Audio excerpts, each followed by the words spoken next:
Sapi, director of the Ellsberg Initiative for Peace and Democracy at the University of Massachusetts at Amherst. Tonight's discussion is the first of 4 events in a series called Reckoning and Reconciliation, a conference on the Vietnam War and its legacies to mark the 50th anniversary of the war's end. These 4 events will explore crucial questions about the war's causes, conduct, and consequences. The next webinar is next Tuesday, April 15th at 7 p.m. Eastern Time, a discussion of opposition to the American war in both Vietnam and the United States. 2 days later, on April 17th, also at 7 p.m. Eastern Time, we're having a webinar on the legacies of the war in Vietnam and in the US, and steps toward reconciliation. As a capstone event on April 30th, the exact 50th anniversary, we are delighted to host in person at UMass a reading and talk by the acclaimed Vietnamese novelist and poet Nguyen Phan Quay Mai, author of The Mountains Sing, Dust Child, and many other books. For more information, please go to our website. It's eipad.org. The Ellsberg Initiative for Peace and Democracy is inspired by Daniel Ellsberg, whose voluminous papers are housed in the Robert Cox Special Collections and University Archives at UMass. Dan died in 2023 at age 92, and were he still alive, I know he would be intensely interested in tonight's discussion. As most of you know, Ellsberg was a government official in the 1960s who supported the Vietnam War before turning radically against it. His opposition led him in 1971 to release to the press and public a 7,000-page secret history of the Vietnam War, the so-called Pentagon Papers, that exposed decades of government lies and deceit about the causes and conduct of that war. Tonight's discussion will be moderated by Kathryn Statler. She is a professor of history at the University of San Diego, where she teaches courses on the Vietnam Wars, US foreign relations, armed conflict and American society, and the Cold War. She is the author of Replacing France: The Origins of American Intervention in Vietnam, and she is the co-editor of The Eisenhower Administration, The Third World, and the Globalization of the Cold War. Statler is also the author of numerous articles, including most recently, Long-Haired Warriors, Memory and the Vietnam War, soon to be published in the Journal of Cold War Studies. We encourage those of you who are watching to submit questions in the Q&A box, and Kathryn will ask some of those in the final half hour. Our panelists tonight are Fredrik Logevall, Mary Dudziak, Lee Nam Trung, and Robert Brigham. Fredrik Logevall is the Lawrence D. Belfer Professor of History and International Affairs at Harvard University. He is the author or editor of 11 books, including most recently the first volume of his biography of John F. Kennedy called JFK, Coming of Age in the American Century, which won the Elizabeth Longford Prize. His book, Embers of War, The Fall of an Empire and the Making of America's Vietnam, received the Pulitzer Prize for History and numerous other awards. He is also the author of Choosing War, The Lost Chance for Peace and the Escalation of War in Vietnam. Mary Dudziak is the Asa Griggs Candler Professor of Law at Emory University School of Law, and is a leading scholar of U.S. legal history and the United States and the world. She is past president of the Society for Historians of American Foreign Relations and the author of the books Wartime: An Idea, Its History, Its Consequences, Exporting American Dreams, Thurgood Marshall's African Journey, and Cold War Civil Rights, Race and the Image of American Democracy. She is also the editor or co-editor of 3 more books, including Making the Forever War, Marilyn Young on the Culture and Politics of American Militarism. She is currently finishing a book called Going to War, An American History. Lee Nam Trung is a history professor at Duy Thanh University in Da Nang, Vietnam, where he is director of the Center for Global Studies. He is a specialist on 20th century Vietnam with a focus on the Vietnam War and its aftermath. He is the author most notably of another kind of Vietnamization, language policies and higher education in the two Vietnams, which appears in a volume called Vietnam Over the Long 20th Century, published by Springer. Dr. Hiếu has presented his research at numerous academic conferences in South Korea, China, Europe, and the United States, and has contributed to several international research projects. Bob Brigham is the Shirley Ecker Bosky Professor of History and International Relations at Vassar College, where he specializes on the history of U.S. foreign policy, particularly the Vietnam War. Brigham is author or co-author of 10 books, including Reckless, Henry Kissinger and the Tragedy of Vietnam, Is Iraq Another Vietnam? And two more I'll mention, Argument Without End, In Search of Answers to the Vietnam Tragedy, and Guerrilla Diplomacy, the National Liberation Front's Foreign Relations and the Vietnam War. Next year, he's publishing a new book called This is a True War Story, an Adoptee's Memoir. So thanks to all of you for agreeing to participate. And to those of you who are watching at home, I'll now turn it over to Kathryn Statler. All right. Thank you, Chris. I'm absolutely delighted to be here and to be to help moderate such a distinguished panel of colleagues and friends. And I want to thank Chris. I want to thank Brennan for organizing the panel. And I want to thank the Ellsberg Institute for also helping us put together this panel. So I'm going to start with a really easy question. And the easy question is, why did the United States intervene militarily in Vietnam? Go ahead and answer that question in 1 minute to 2 minutes. No pressure. There have been billions of pages written on it. You're going to be just fine. But that is the question I want to start with. So I'm hoping we could get each participant to share why the United States waged war in Vietnam. Why did the United States intervene militarily? Is there a root cause to the conflict that you can point to?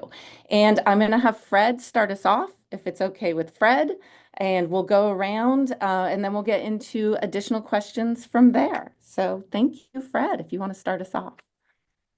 Well, thank you, Kathryn. What a pleasure to be with all of you and to be associated with an Ellsberg initiative event. I got to know Dan well. And I've got to tell you, it's one of the formative kind of intellectual relationships, I think, of my life. And such a pleasure to be with all of you. And we may have a chance to talk this evening a little bit about Dan's influence, certainly if we get to discussing the Pentagon Papers. I think, Kathryn, I think the question is harder to answer than we used to think. I remember in my first graduate seminar as a PhD student, speaking with, relative confidence in saying something like this, that however lamentable we might think U.S. intervention to be in hindsight, in the context of its own time, it was, and then I used a fancy word, I said, overdetermined. Cold War consensus, anti-communism, bureaucratic inertia, and so forth. I now have come to believe on the basis of my research that it's actually harder to explain because of something that, in fact, the Pentagon Papers, I think, revealed, but that we've learned more since, Kathryn, which is that senior U.S. officials, especially in the Kennedy and the Johnson and Nixon administrations in particular, privately had deep misgivings about both the prospects in the war and the necessity of trying to win the war. Why I think it happened ultimately is for reasons having to do in part with the long commitment by the time we get into the 1960s, mid-1960s, which made it easier, I think, for officials to say, well, let's just try a little bit more. Let's see if a few more troops, if this will make a difference. And then I think of crucial importance is also domestic political imperatives, especially for Democratic presidents, for Kennedy and Johnson. I think it had a lot to do with, not exclusively, there were geopolitical concerns. There was a certain amount of idealism, which we can discuss, but in particular, a concern on the part of Democratic presidents that if they failed to stand firm in Vietnam, whatever that might mean, They would pay for it at home, and that's something they were not willing to abide. Thanks. Thank you, Fred. Especially that issue of credibility there. I'm going to let Bob, if you want to jump in and give your 2 cents on the super easy question of why the United States intervened militarily. Well, Kathryn, they could just read your book. They could. They could. Thank you, Bob. I think Kathryn's book and Mark Lawrence and Fred's volume, Embers of War, I think they're getting to the root of the problem. There was a great belief in modernization theory in the Eisenhower years. There was a sense that France hadn't done the job, and the United States could roll out these new theories that were, circulating all over the American Academy. And like Fred, I think as the time grew on, there was an enormous amount of pessimism about the ability to do things militarily. But in the early years, I think there was a tremendous faith in American technology and its ability to intervene and be a transformative power around the world. We see that in early rejections of, Abbott Moffat had a report, a State Department report. He was head of the Southeast Asia desk. He had a report in 1947 that pretty much laid out what would happen if the United States replaced France. And it was soundly rejected by the Europeanists at the State Department because they had the European background. The United States had just defeated fascism, and it had defeated fascism primarily through logistics and technology.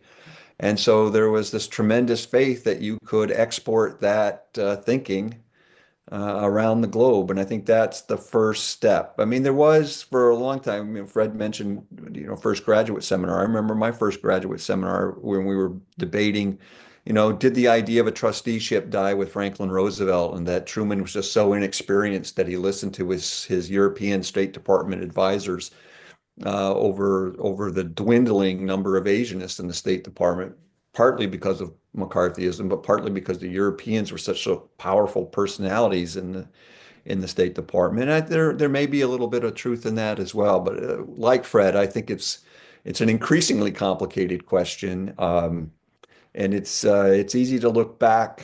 It's easy to look back on some things, but I don't think this is one of the things that it's easy to look back on. Okay. Thank you. And I love the sort of distinguishing between the Rhine and the Mekong. The Rhine always wins out, right? Looking to European affairs before we look to Asian affairs in the early Truman administration and the Eisenhower administration. Mary, do you want to share your wisdom on the reasons, the root cause of the conflict, why the United States intervened militarily? One of the reasons that presidents took steps to intervene is because they thought they could. And one of the reasons they thought they could was the state of the law of presidential war power. So let me this is a tremendously important moment of constitutional change and really constitutional formation in terms of how we interpret the power to go to war. And so we have to go back to, well, of course, the last time there was a formal war declaration is World War II. So then what happens in Korea, which is the important jumping off place for Vietnam, that this is where a new doctrine gets formed that then provides the basis for intervention in Vietnam without intervention before the Gulf of Tonkin resolution, right? So Harry Truman decides unilaterally without Congress, to use force at the beginning of the Korean War without a declaration of war. I mean, this was a shocker. Senator Robert Taft said he has no constitutional authority for what he has done. And in terms of constitutional precedent, he was absolutely right.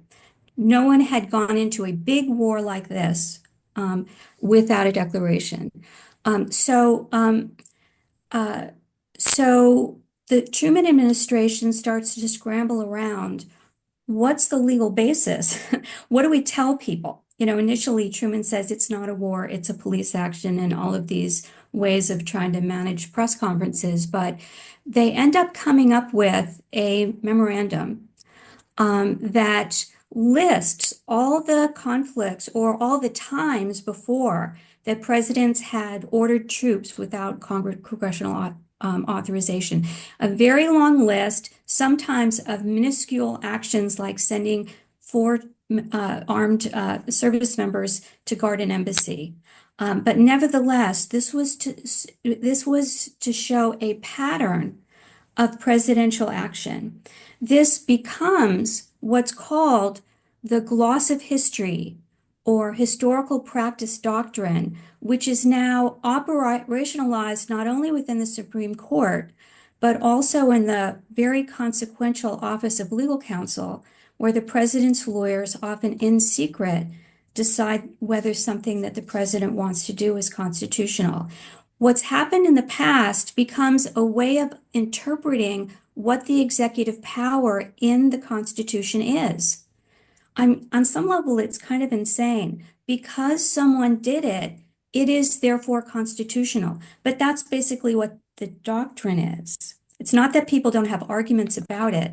But so this comes out of Korea and then becomes, is drawn upon in the context of the early days. It's a legal authority in the early days before we get to it then makes it really interesting that we can talk later about. So why did Eisenhower actually worry about getting Congress to sign on? Really interesting question, but the bottom line is they did it in part because they could, because thanks to Truman, they had the power. Okay, so this, I mean, you're almost describing a path dependency here through legal authority. Totally. Okay, and I think we can debate or not debate Eisenhower, but it's very clear Congress is not going to support Eisenhower in 1954 when he's considering intervention at Dien Bien Phu. And then, of course, Johnson with the Gulf of Tonkin resolution is going to have no problem getting that congressional authorization. We're, of course, 10 years later. But your point is, of course, that this legal authority is starting much earlier than anyone really knows. And the law also exists in a political context, right? And so politics are informing whether they feel like they need to rely on legal authority. But basically, it's always there as a backup. Okay. And saying it's constitutional, having an argument at least, is a way of saying I should have political legitimacy for what I've done. Thank you. So, Hiếu, I want to turn to you as well and get your perspective on why you think the United States intervened militarily. Is it as complicated? Can we come up with an answer? What do you think here? I think that I want to explain everything from the Vietnamese perspective, and especially how the mainstream historians in Vietnam understand the situation and try to reason the reason why the United States wage war in Vietnam. So everything between the U.S. and Vietnam begins in a very friendly manner when the Ho Chi Minh's what we call the his Declaration of Independence. Is that what I mean that his group, gotcha. His group and the U.S. Actually were allies during the Second World War, Right. And all of a sudden, after the declaration of Vietnam in 1945, it seemed that we can realize that the U.S. government had a kind of different viewpoint, kind of different from the team of OSS in Vietnam. So it means that the people like Archimedes Party and friends actually didn't share the same page with the people in Washington, and all of them were withdrawn in the September of 1946 back to the United States, and it means this actions put an end to the relations between the U.S. and the newly established Democratic Republics Vietnam.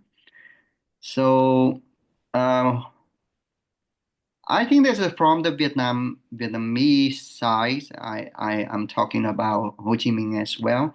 He also he was concerned about the real intention of the United States when being allied with the with the with his team. I can say so, right? In a letter he sent to an OSS officials, he showed his concern over the pro-Vichy's government, pro-Vichy's attitude of some OSS agents, and he want to have the Chinese origins agents in replacement for these guys. And he also raised a question, so what are the real intentions of the U.S.? So the death of the Franklin Roosevelt changed a lot, and is it a very big if? I cannot go further when discussing about the implications of the death of the Franklin Roosevelt to the fate of Vietnam. But Henry Truman, they actually had a kind of the anti-communist policies, and we can see the growing involvement, that actually indirect involvement of the United States into the Indochina and is is an issue as well. Let's talk about the growing economics involvement of the United States in Indochina at this point of time, and let's consider the increasing financial support of the United States for the French troops in Vietnam. I still remember that up to 1940, 1954, when Dien Bien Phu battle took place.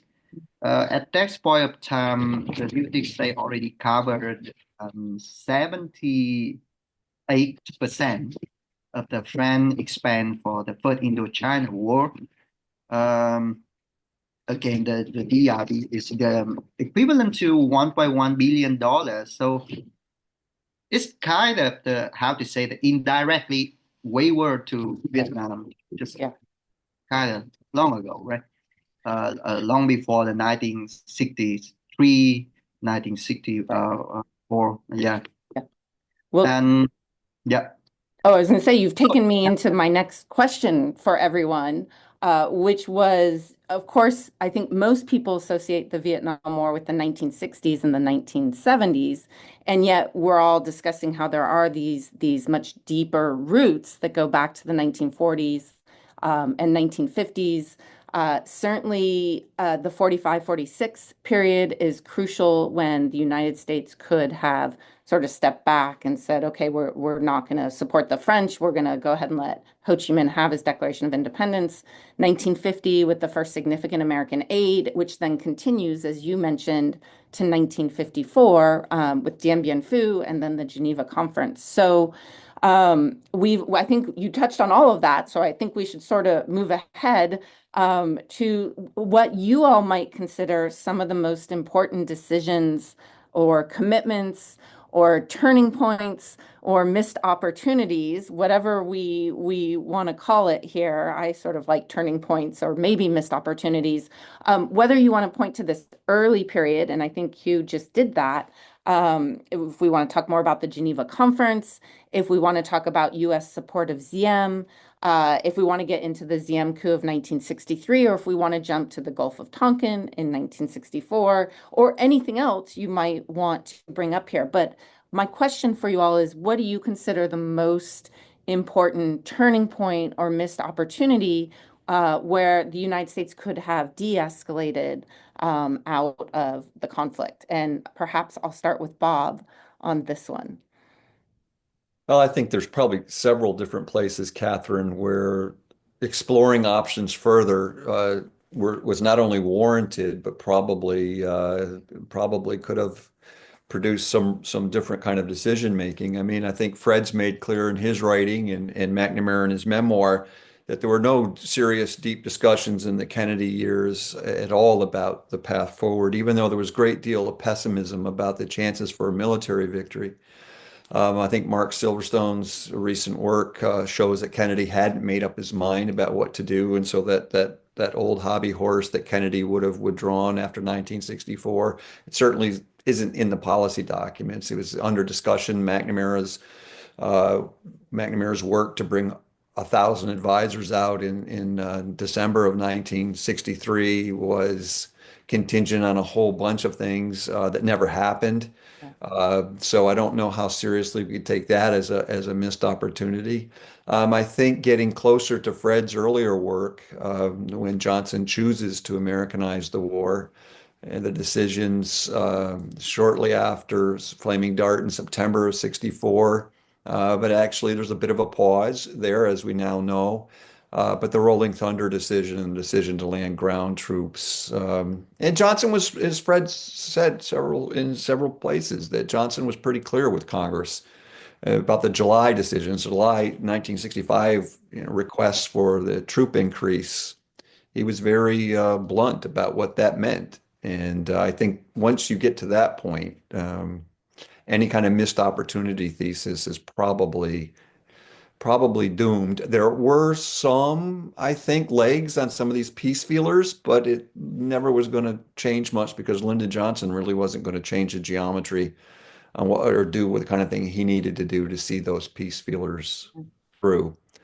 So, yeah. If there are missed opportunities, then they're earlier. They're certainly earlier than And I'm not even sure I would categorize them as missed opportunities, as much as chances to reflect a little bit, have fuller and franker discussions. They might have proceeded on the same path they were on. I think there was pessimism, but there also was, as Fred's already discussed, this great deal of concern, especially among the Democrats, that they would lose Vietnam the way Truman lost China, and that's certainly part of the political calculation in all of this. And yeah, so for me, by the time you hit July, well, really Bundy's cable back from after Pleiku and Quin Yon, once you get there, the pessimism leads to different kinds of policy outgrowth from that anyway. Okay. So since you've mentioned Fred's work there, I feel it's only fair to let Fred chime in if he would like about whether we want to call it a missed opportunity, a turning point, if you've changed your mind at all, so, choosing war, the sort of end, and this kind of counterfactual if Kennedy had lived, were you still sticking with it, that maybe he would have withdrawn? Any thoughts you want to add there? Yeah, I thought Bob laid out things really well, as he does. I guess I'd just say a few things. I do think there's a kind of fluidity in American decision making up through the start of Rolling Thunder. This is now in the first months of 1965. Let's say March or April of 1965. So that's maybe where I see a missed opportunity, or at least the end of this window. The extraordinary memo that Hubert Humphrey, Vice President of the United States, sends in mid-February, drafted by Tom Hughes, but bearing Humphrey's signature. And this is a guy who's just as savvy, I would argue, as Lyndon Johnson is in terms of domestic politics. And Humphrey is saying to Johnson, don't do this. Don't Americanize the war. Don't make this American, don't make this a military conflict. It's a huge moment, and I think he's right based on my own research. In other words, I think there are opportunities there. Not easy ones in domestic political terms, but as he says in this memo, if you escalate this war, Mr. President, you're going to divide the Democratic Party, You are going to make your chances for re-election in 1968 that much harder. So there is that opportunity there, I think, through the first, say, 3-4 months of 65. I would also just add, Kathryn, that this issue of turning points is a fascinating one. We all use this, I think, in our teaching. You may even remember some of this from way back when we were together at UCSB. But I think that moment that you alluded to and that we talked about briefly in 1945, I call it the open moment, August of 1945, when various opportunities, various options existed. And we have a new president, as you pointed out, and as Hugh pointed out. And I think that transition between FDR and Truman, myself, I think actually, I think it matters. Yeah. I think we know from French archives, we know from what the Vietnamese, the under Ho were saying, we know from what the British and other great powers were thinking. They were basically saying, what will the Americans do? In other words, what America decided because of its power in August of 1945 was going to matter enormously. And so one of the great what ifs in this story, in addition to the other years that you mentioned, is that early one in 1945. Yeah. And as Hugh pointed out, OSS officials, you've written about this, Kathryn, OSS officials, other mid-level officials in the State Department were wanting to have a different policy than the one that supported a French return. It's an immense moment, it seems to me, in this story.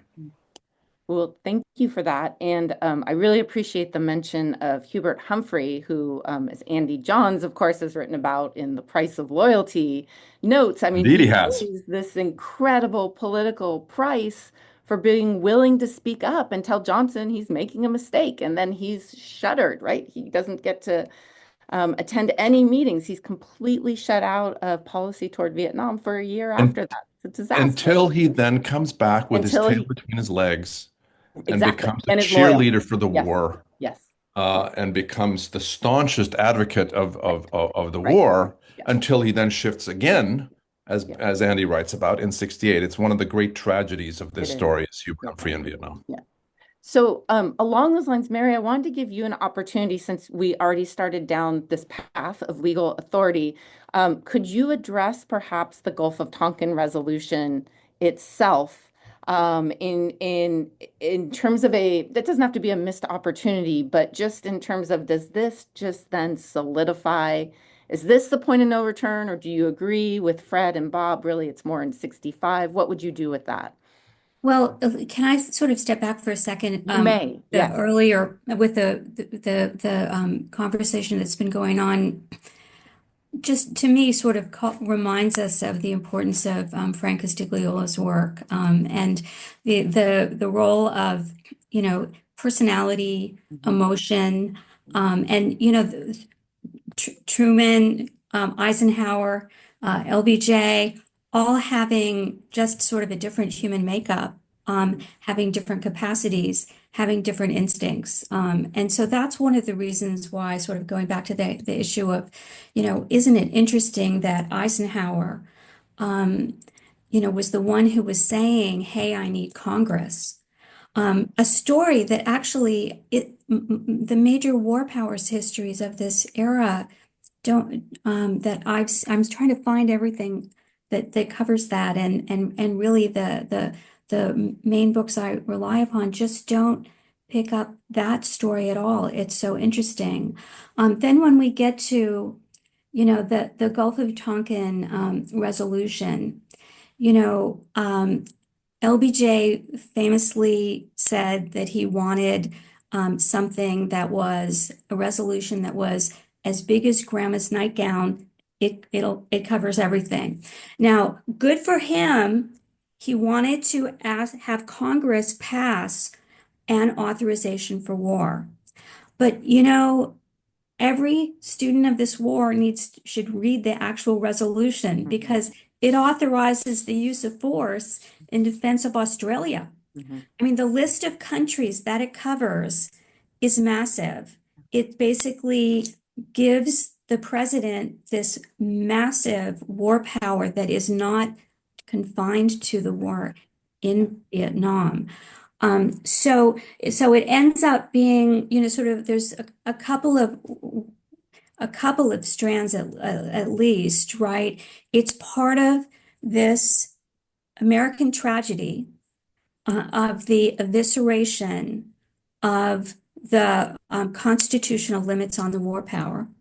I mean, here things seem to work right in that the president, asks Congress and Congress passes it. But it's also part of this sort of forever war pathway because of the expansive authorization that simply goes beyond any immediate needs of the conflict. And so, that's sort of consistent with LBJ. And it also shows us the way political moments can fuel political capacity and power to do things beyond what a president needs at the moment.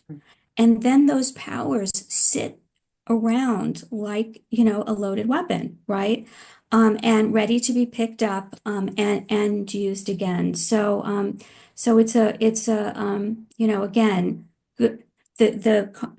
the resolution was the functional equivalent of a war declaration, even though it wasn't called that. It was constitutionally valid, but it was overbroad.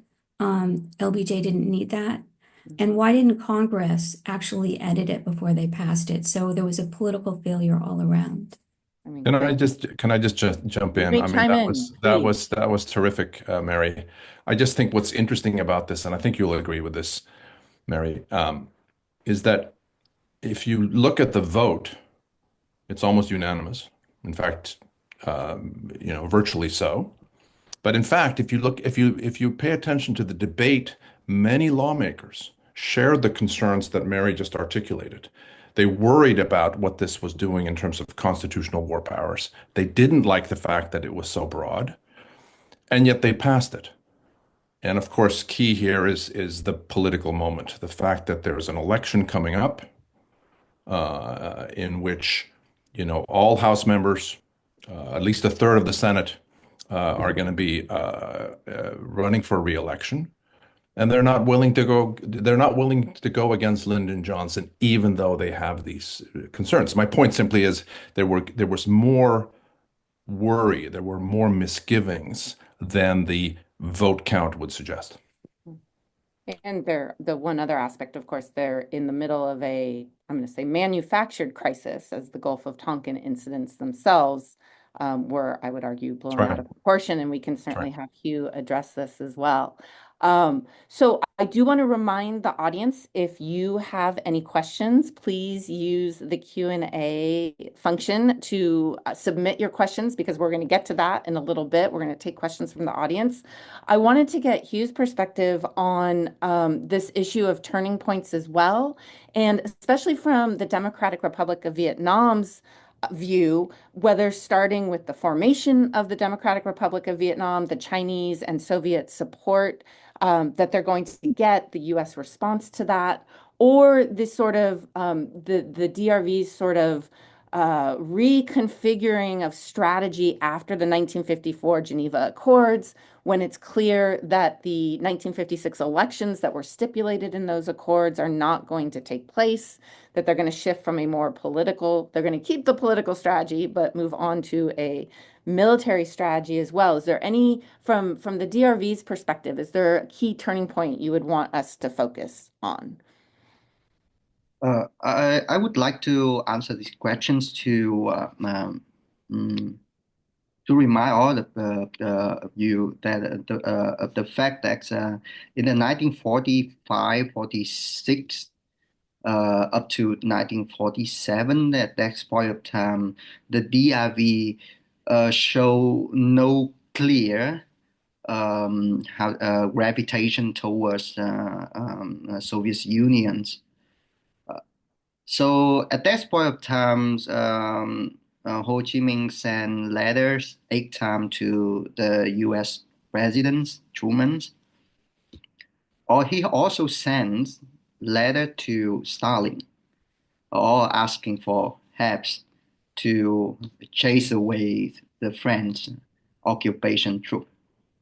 But the both power did not reply. Yeah.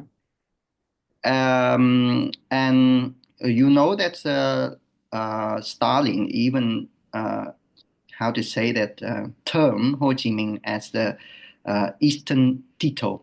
Mm-hmm. So this means that in the 1946 or 47, I am refrained from claiming that at that point of time the DRV or actually had how to say that a fixed policies to ally itself with Soviet Union or the United States. This is the open policy at that point of time. And the fact hit hard when we got to fought again. We had to fight again the French, alone in 1946 and 47, and then came the how to say that the arrival of Chinese consultants and advisors, and this I think that is how to say that intensify the fear of the United States. It's like a self-prophecy problem that the DRVs were allied with the Chinese communists and of course with Moscow, with Soviet Union's communism, communists as well. And it is so this is the reason why I think that 1945, 46, or even up to 1947 is still a very important time that we can consider that can bring about a loss of opportunities. But now today we conceive at this missed opportunities. Right. Second, the second missed opportunity that I think that's we can share on the same page. I agree with Professor Fred when he mentioned the fact that in 1954, Geneva Accord brought about a very huge opportunity to end the war and also stop the escalating the conflicts in Indochina, but it didn't go that way, right? Yeah. I myself think that 1963 is also a very important year that could have bring about a loss of opportunity. I very I highly value the word fluidity in policy that Professor Robert introduced, because when I do the research on the relationship between the United States and South Korea, I realized that during the administration of Kennedy, the U.S. Seemed to be reluctant to send troops to the to Vietnam, because at that point of time, Park Chung-hee, the president of South Korea, actually asked Kennedy to send South Korean troops to Vietnam, but received a no answer. But after the death of Kennedy in Dallas, and coupled with the coup d'etat and murders of President Diem and his brother in Saigon, and the arrival to powers of the new presidents, things how to say that changed dramatically. So we in the 1964 we got the Gulf of Tonkin incidents. We also got the arrival of the first American troop in Da Nang in Ravensbrück, just very close to my house. So there's something happened. Yeah. Where after the death of President Kennedy and Diem, and according to recent research, it seems that President Yim showed a very strong, how to say that, a strong stance against the foreign interference into the Vietnam, into the war happening in Vietnam as well. So it seems that it's either a double loss. Right. Yeah. Yes. No, absolutely. Yeah, I would absolutely agree. I think Xi'an was working hard to push back against American intervention. Yeah. Certainly. So, I mean, all of you have sort of taken us up to 65, and I'm trying to cover as much ground as I can, and then we can obviously come back in the Q&A to some of these earlier questions. But I guess the other question, so we're into major escalation. We're continuing to escalate in this 65, 68 period. The United States is continuing to escalate. And so even though, and a number of you already alluded to this, even though policymakers have intelligence that makes it pretty clear that victory is unlikely and that the best we might be able to hope for is, maybe forestalled defeat, why then do policymakers, why then does Johnson, we could even get into Nixon here, why do they continue to pursue the war long after public opinion has turned against the war? And I don't know, does anyone want to start us off on that one? Another huge question. Well, Tiny I mean, question. I think it's obviously a huge question, Kathryn. I think there's an interesting connection here between the French War and the American War, which I've written a little bit about. And I think a very important part of the answer to your question is a kind of sunk cost notion, which is that I think as you commit ground troops in particular, this is less true when you have an advisory presence, and obviously even less true when you don't even have military advisors. But once you commit ground troops, and they start coming home, some of them in body bags, I think, and maybe this is human, maybe all of us would feel this to a certain degree. There's a great pressure, I think, to justify those losses, and a temptation, which often proves irresistible, to commit more troops, to stay the course, to hope another month will do it, and then that becomes 6 months, and then it becomes another year. And so I think that phenomenon certainly was true of the French, as you've written about and as I've written about. It's quite clear that privately French officials are increasingly gloomy, and yet they persist year after bloody year. And we see the same thing with the Americans. And so, and then you fold in the domestic political pressure that we referred to before, which also, by the way, existed for the French, but certainly existed for American presidents who want to be reelected, who want to have their domestic legislation passed. And you can see why this pernicious kind of momentum proves very hard to resist. And I might just add a follow-up, and then people can feel Bob looks like he wants to chime in as well. But in sort of in considering all that, I'd also throw in anti-war protest, which I know the next panel is going to deal with, so I don't want to get too much into anti-war protest. But sort of, does the anti-war protest make a difference at all as the United States is continuing? If we're talking about these sunk costs, then does the anti-war protest make a difference? But Bob, I'll let you jump in.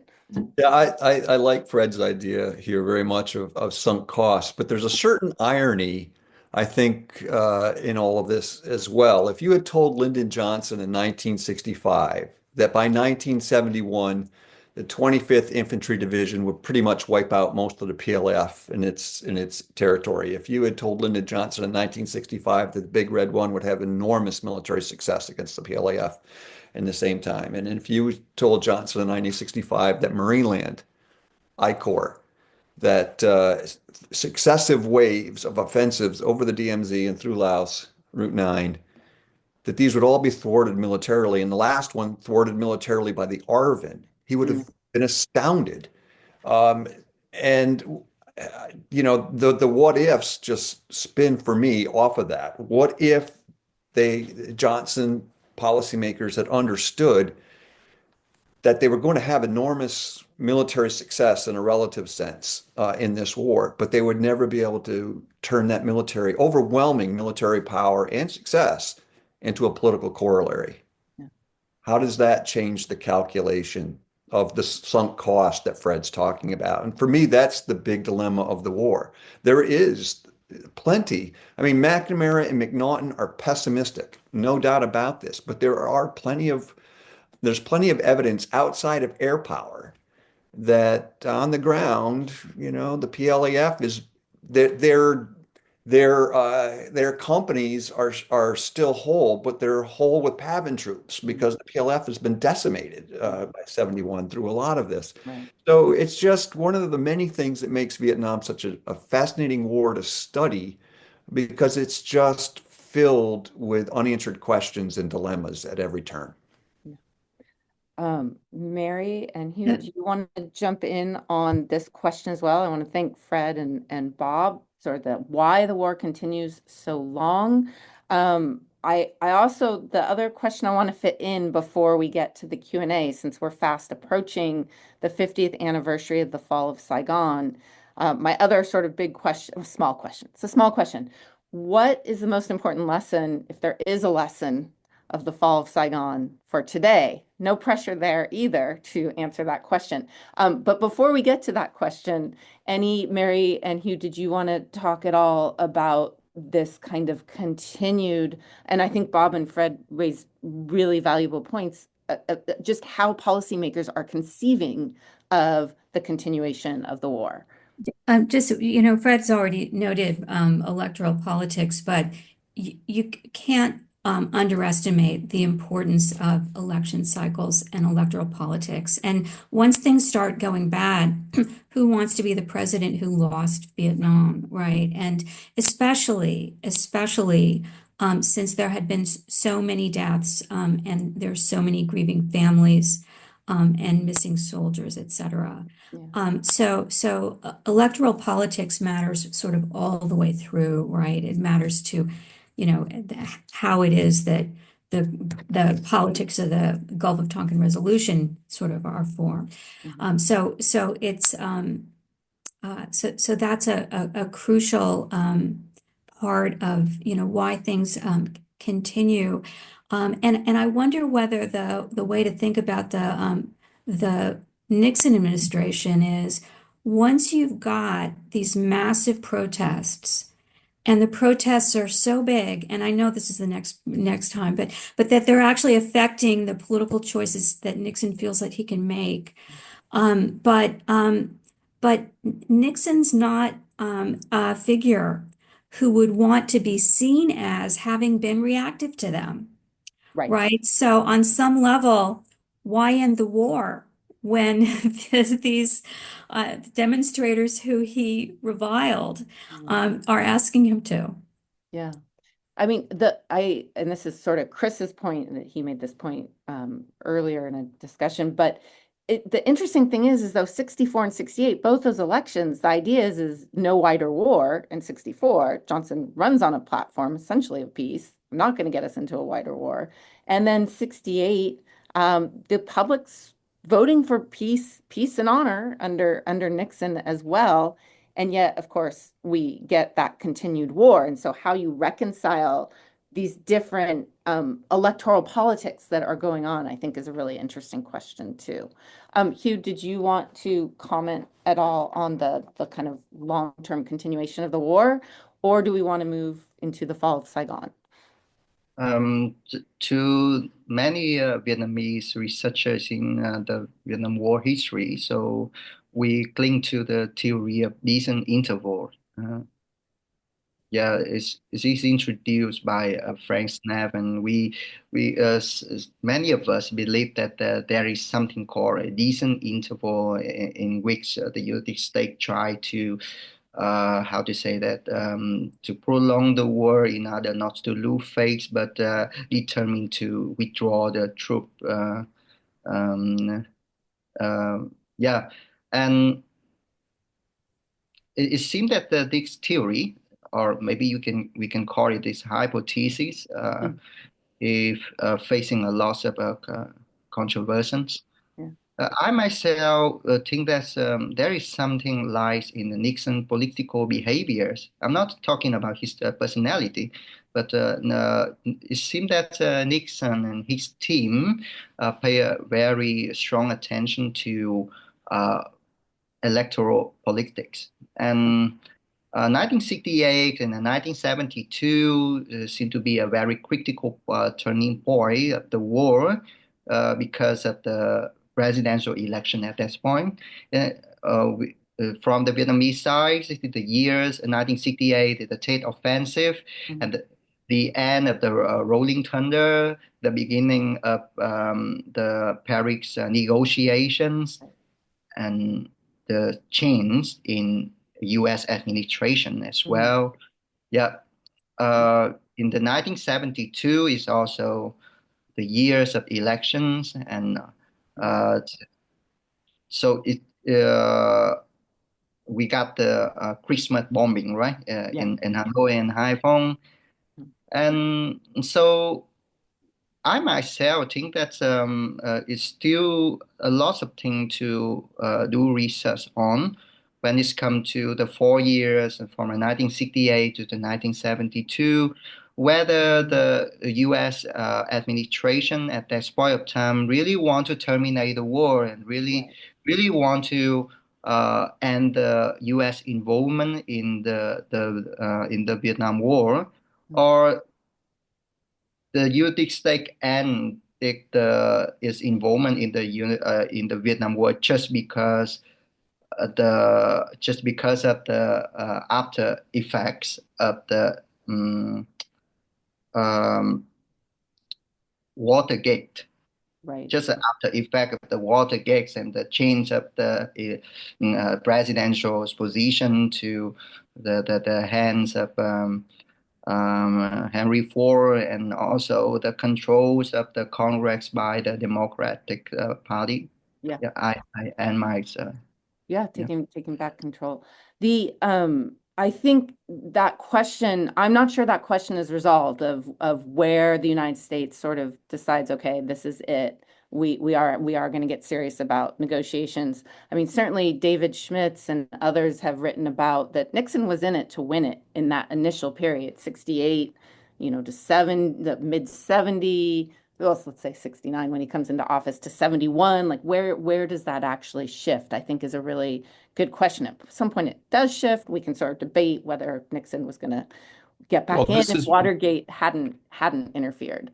Yeah, and I think this is where, just very briefly, since you referred to the anti-war movement, Kathryn, and I know there's a panel on that, but I don't know how my fellow panelists feel, but I think one answer to the question that you just posed is in fact the anti-war movement, because I would argue that I would say this, the anti-war movement limited the options that Johnson in his last phase and certainly Nixon had. And I think this became very clear. And at a certain point, which we can debate, and we don't have time to debate, I know. Nixon and Kissinger, I think, decided that, in fact, what Hugh referred to as the decent interval, which is a controversial notion among scholars, but becomes, in my view, operational. In other words, that's when they've decided that the best we can hope for here, even though we won't admit it publicly, is a decent interval between the departure of the last American troops and the fall of Saigon that we all anticipate will happen. Right. So I do want to get to that fall of Saigon, but I also am cognizant of the time, and I want to make sure I open it up to questions. So I'm going to save the fall of Saigon, and you can all ponder that. If there's a lesson there that you'd like to share with the audience today, that could possibly be a concluding remark. But I do want to jump to some of the questions and give you a chance to address those in whatever order you'd like, and whoever would like to start. But the first one is about the domino theory, which we have not mentioned yet, so we should come back to the domino theory, and whether this was a key cause in order to prevent Vietnam from becoming a model for revolutionaries throughout the Third World. And we might discuss, was the domino theory, of course, more relevant maybe in 1954 versus 1964, what we want to do with that. But does anyone want to take on the domino theory and whether this was a key cause in order to prevent Vietnam from becoming a model for revolutionaries throughout the Third World. Anyone want to take that one? Fred, Well, I think you've put your finger on something important, Kathryn, which is that I think periodization matters.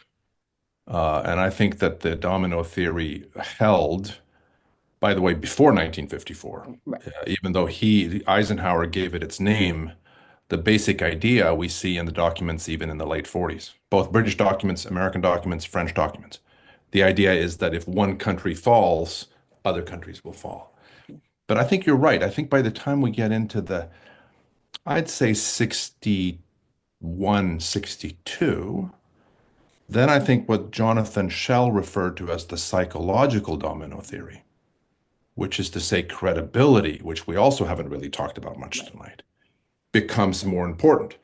Now it's not so much geographic entities falling one by one. It's that America's adversaries around the world, America's allies around the world, will no longer be able to depend on U.S. assurances. It's credibility, which is a close cousin, but I think it's different from the domino theory. I don't know how my fellow panelists would respond to this. Anyone wants to respond, but as you're responding, I'm going to let Bob respond to that, and then I'm going to let you think about the second question we got in the Q&A, which is, wasn't this an imperial/imperialist war? And when thinking about that, would Dan Ellsberg have called this imperialism? Right? Would we just stick with this as an imperialist? We're moving from domino theory to imperialist war. But Bob, go ahead and respond. Yeah, I agree completely with Fred here on the periodization importance and how the thinking of a domino theory transfers from one administration to the other. I think it'd be remiss not to mention that there are a whole host of scholars and policymakers who believe in the reverse domino theory. That is that U.S. intervention in Vietnam actually saved the rest of Southeast Asia from falling, that Lee Kuan Yew had called for it and there was support for it. And the countermeasures in Indonesia in 65 are a result, and that by America being in South Vietnam, it gave the rest of Southeast Asia time to gird itself against falling dominoes. So you really can't have a domino theory without having kind of the Rostow theory attached to it. But I agree with Fred that this is it's a moving and an evolving idea that gets less and less important operationally, but still is part of the initial DNA. Yeah. And then, so I might address the imperialist. Is this simply imperialism? Is this an imperialist war? To Hugh or to Mary? Did either of you want to address that question? Mary, you want to start? Well, I think there's a lot of questions there. I would only add that it depends on your definition of imperialism, right? I don't think the U.S. had in mind to go sort of establish, the United States make Vietnam a client state in a sort of old-fashioned colonialism kind of a way. But yes, one country was asserting power that affected the self-determination of another, and that's one way of thinking about imperialism. And Hugh, did you want to jump in? Yeah, I just want to add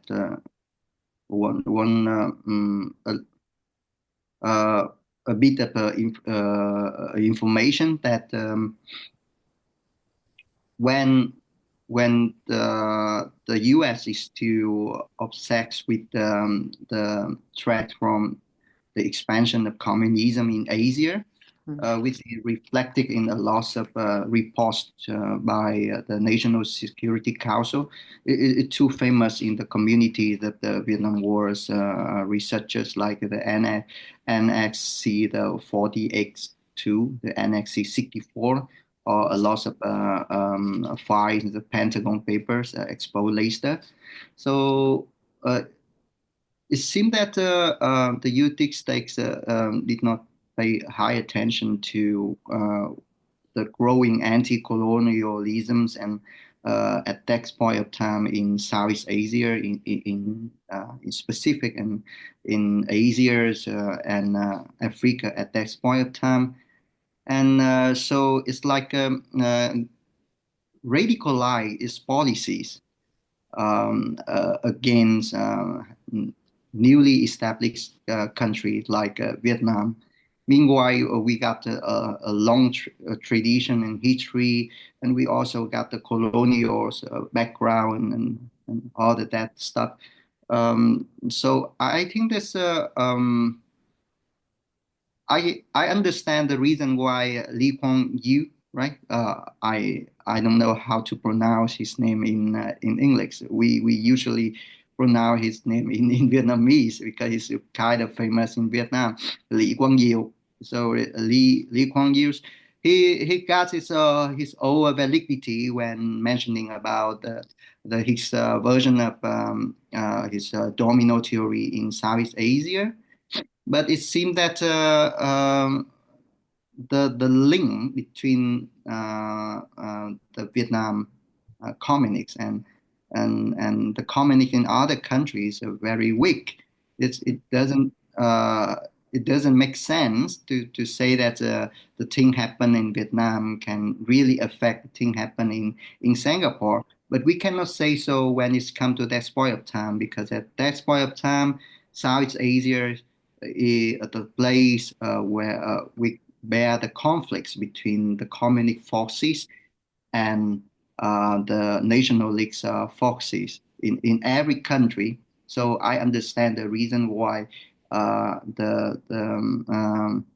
Lee Kuan Yew actually had it fear, and his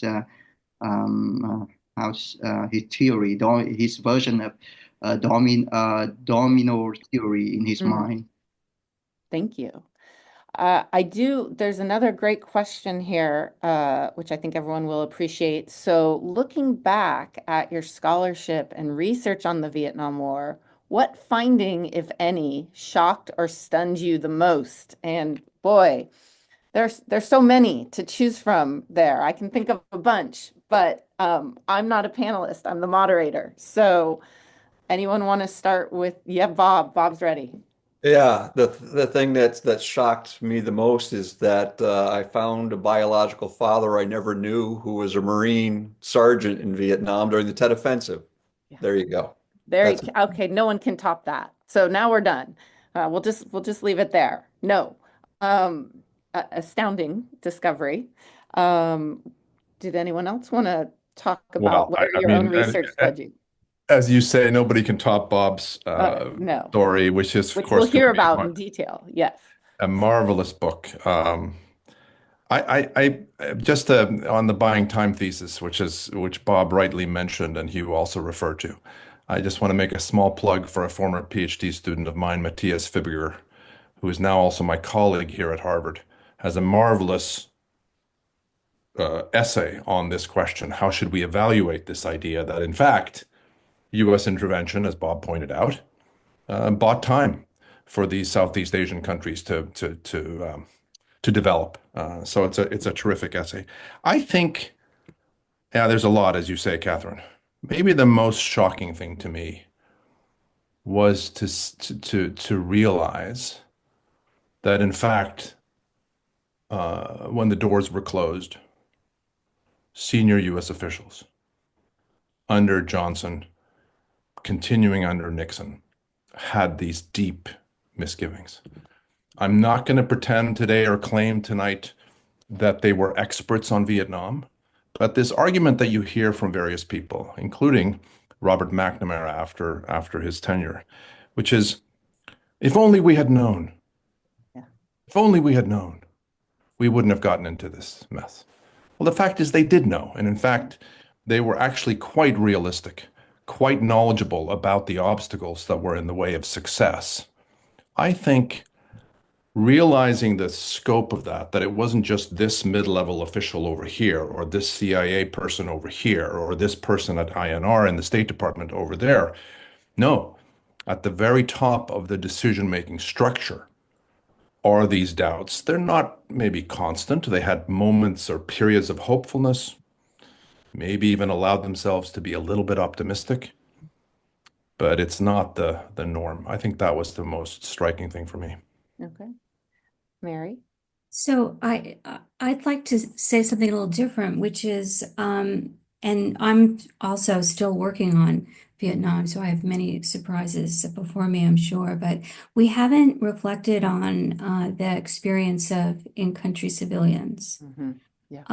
And I will say, from what I have seen, that whether it's Korea, which I've also worked on with particularity, or Vietnam, I'm really astonished at the level of suffering experienced by civilians. Now, I know this always happens in war.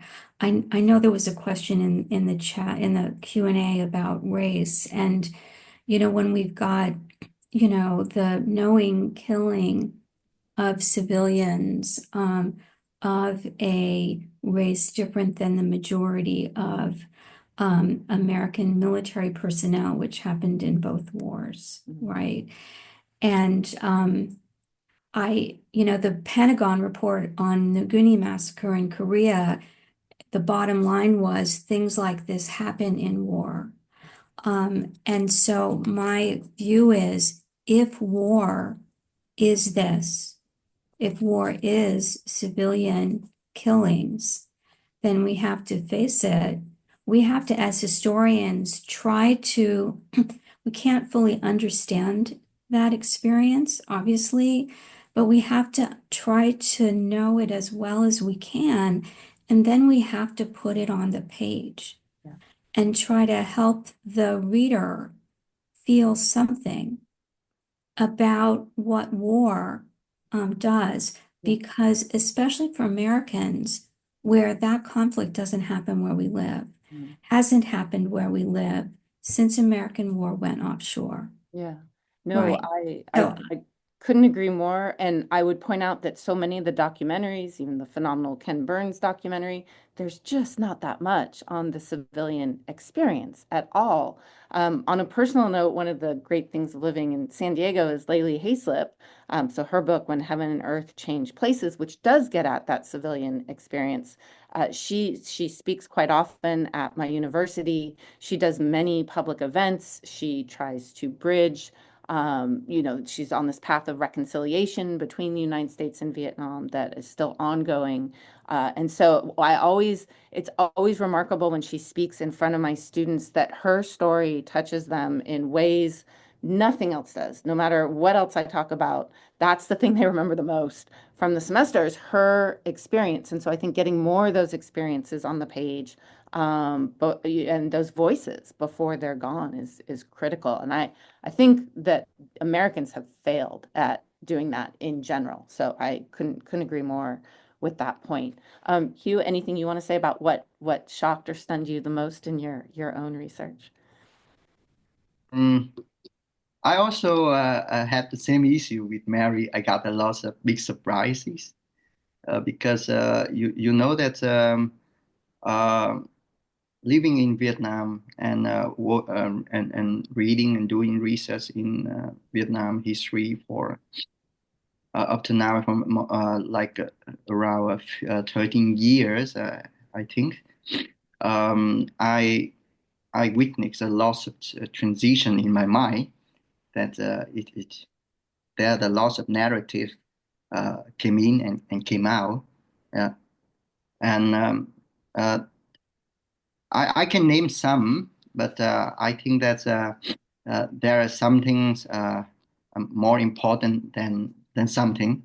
The first thing is that recent research make me surprised about the fact that the two Vietnam actually had some kind of discussion and negotiation before the moment of the coup d'etat in 1963.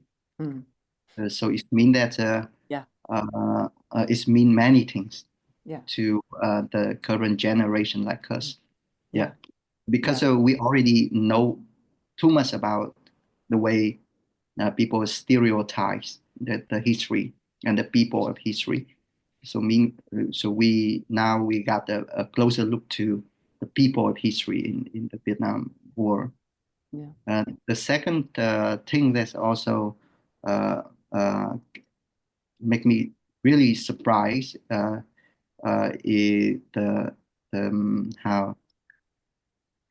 is how the anti-war movement took place in the militaries of the United States. Right. Thanks to some of my friends in the United States, like Ron Carvers and his wife, Dorothy. Right. Yeah, and the last things that also came to a big surprise to me is the intelligent networks of uh, the communist sides in Saigon and with Larry Berman's and his works on Pham Xuân Ân. Right. So we got a more closer look to how the Vietnamese people actually behave in this context of war, and why Vietnam won the war according to us. Yeah. Right. No, that's right. Yeah. I mean, I think we can probably all agree it's a war. Well, I'm going to say the United States lost.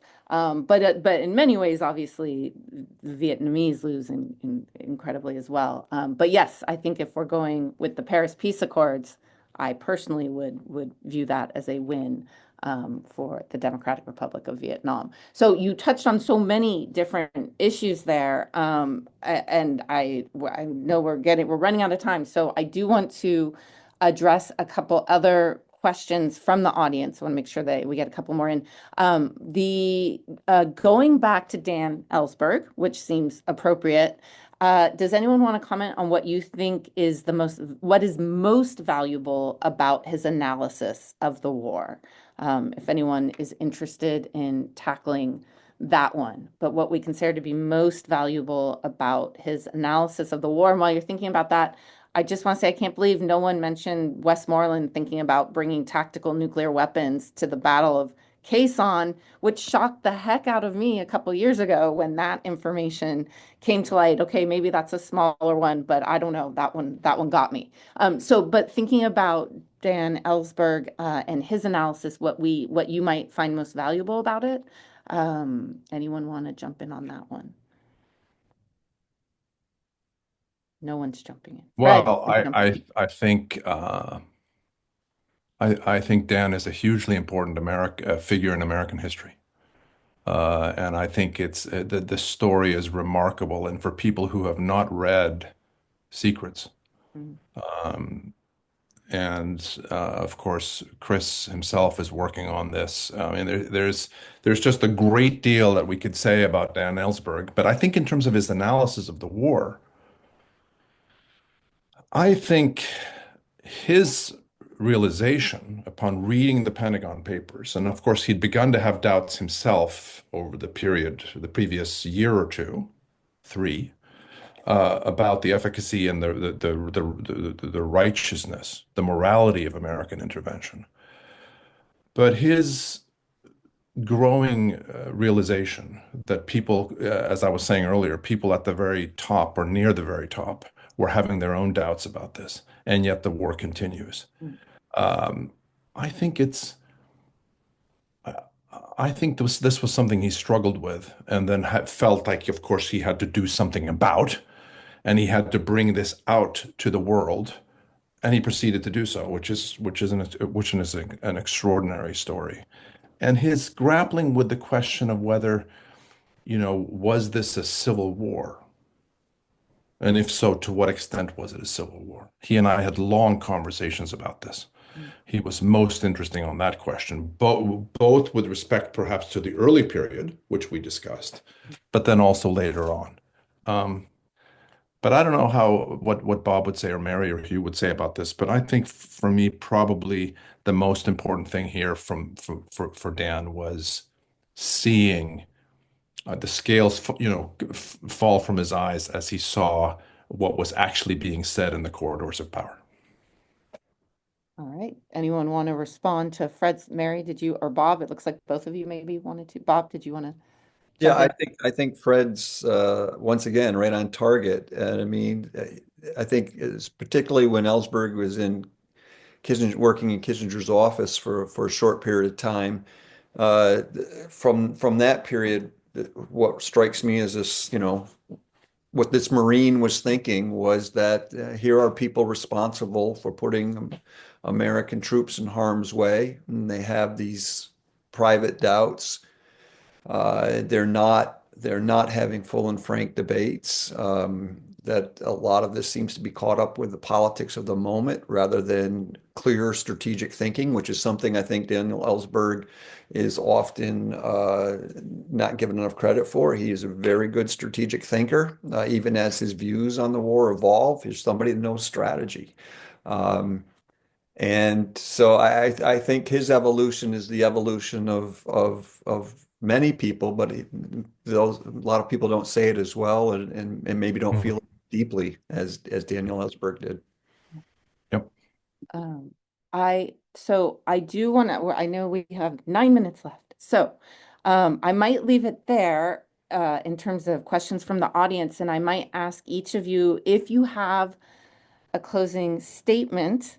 And of course, I'm a little bit biased here because I'd love to get your opinion on the lessons of the fall of Saigon, if there are any going forward for the United States, or even the most dreaded question of all, are there any lessons that we can take from the Vietnam War? But I'll also let you, if you want to answer that or take a stab at that question, great. And if not, I will let you make your own closing statement. Hiếu, why don't we start with you, if you're okay with that? So my honor to make this statement, because I think that I want to listen more from Professor Robert, Fredrik, Mary, and you. But I hope that I can bring about a meaningful conclusions from my side. The fall of Saigon's actually, even today, is still it's not a controversial things, but it's still it's still related to many issues in the Vietnamese community in general. Yeah, like the people's American Vietnamese American living in the United States.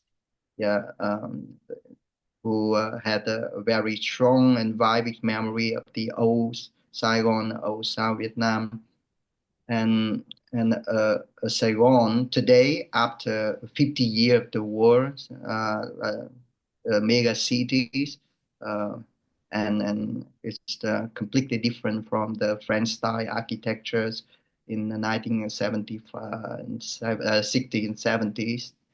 So is it a symbol? Is it the symbols of unification? Is it and is it also a symbols of departures, right? There are the loss of people depart the country after that point.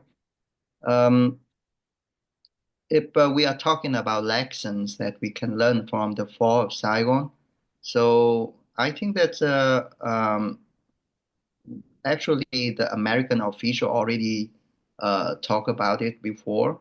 It's like we just talking about too much about physical matters, physical things. Meanwhile, non-physical matters and non-physical things also play a very important role.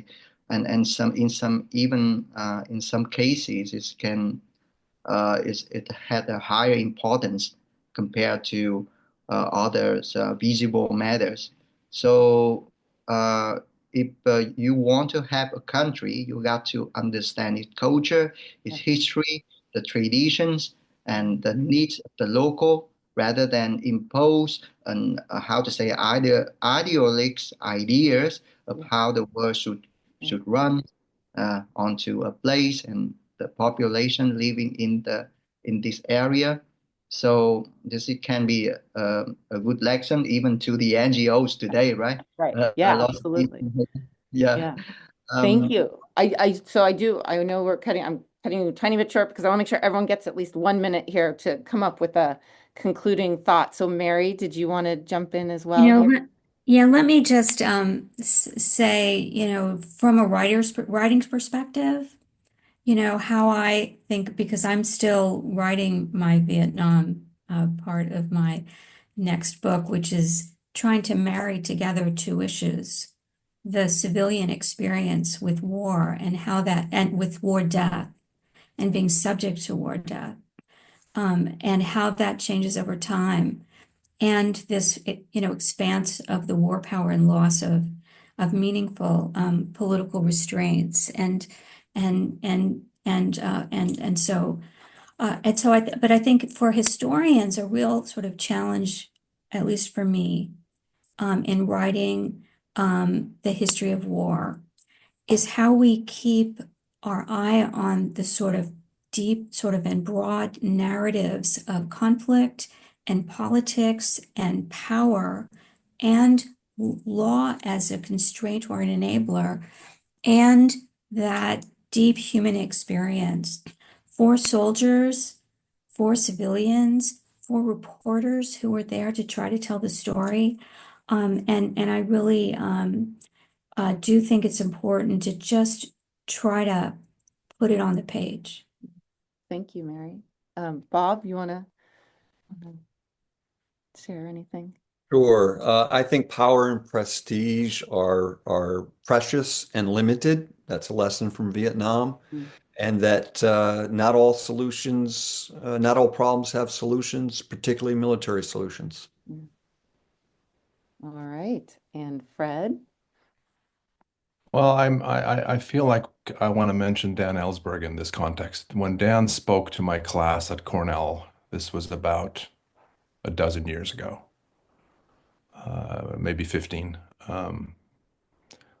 He was just unbelievable because after the class ended, he said to the students, let's go out on the lawn here and continue the conversation. And they talked, they sat in a circle and they talked for at least another hour. That's who Dan Ellsberg was. But the point that he made, which goes to this question, the point that he really wanted to stress, both in the classroom and on the quad, was all of us, have to hold our elected leaders accountable. That, he said, is what Vietnam taught me, and that's what my long career as an activist has taught me, is that it's up to all of us to do this. And of course, that seems to me is a timeless lesson. Whatever one's political persuasion, holding leaders accountable, I think, is absolutely critical. I would also say, and I think this is something that he also believed, because we talked about this, that some of the things that plague us in terms of our society today, the cynicism, the lack of accountability in public institutions, the breakdown in civil discourse. I won't say they started with the Vietnam War, but I do think that the Vietnam War era exacerbated those kinds of problems. And so we have lessons we can learn there that perhaps can put us on a better path. But what a privilege it's been to be with all of you this evening and to get terrific questions from the audience. Thanks. Well, thank you. I want to thank all of our panelists. I want to thank Chris and Brennan for putting this together. And I want to come back to Fred's last point there about holding elected or non-elected leaders accountable for their actions. And I think you've just set up the next seminar nicely as we move into anti-war protest, what that actually means, and how people are trying to hold their leaders accountable in the 1960s and 1970s. So I think on that note, I would like to offer a round of applause, virtual applause. I know here you can hear my one hand clapping here, but I want to thank everyone again. It was really an enlightening conversation. I appreciate it so much. And thank you to the audience for attending and for your wonderful questions too. So on that, I think it's time to close. Thanks, everyone.